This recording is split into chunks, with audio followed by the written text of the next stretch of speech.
श्री स्वामी समर्थ. संभाजीनगर येथील रहिवासी असलेल्या ताईंचा खूप रोमांचक असा अनुभव आपण बघणार आहोत.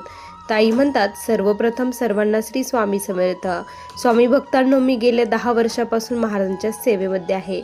स्वामींचा मला आलेला एक छोटासा अनुभव मी तुमच्यासोबत शेअर करत आहे. येत्या सप्ताहामध्ये महाराजांचा मी खूप मनोभावे सेवा करत असताना स्वामींनी मला खूप छान अशी प्रचिती दिली. गुरुचरित्र पारायणाचे वाचन झाले, त्यानंतर लगेचच 10:30ची आरती झाली. आरती झाल्यानंतर लगेचच यागाला सुरुवात झाली. त्या दिवशी रुद्रयाग होता.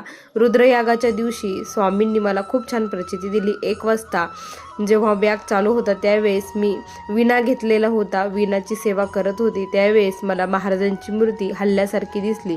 मला वाटलं हा माझा भासच आहे, पण पुन्हा थोड्या वेळाने तिथली सर्व फुलं मला खाली पडताना दिसली आणि महाराजांची मूर्ती हसल्यासारखी मला दिसायला लागली. मला प्रचंड भीती वाटायला लागली, थरथर काप व्हायला लागला, घाम फुटला आणि मग मी लगेच ती विणा दिला आणि खाली बसली.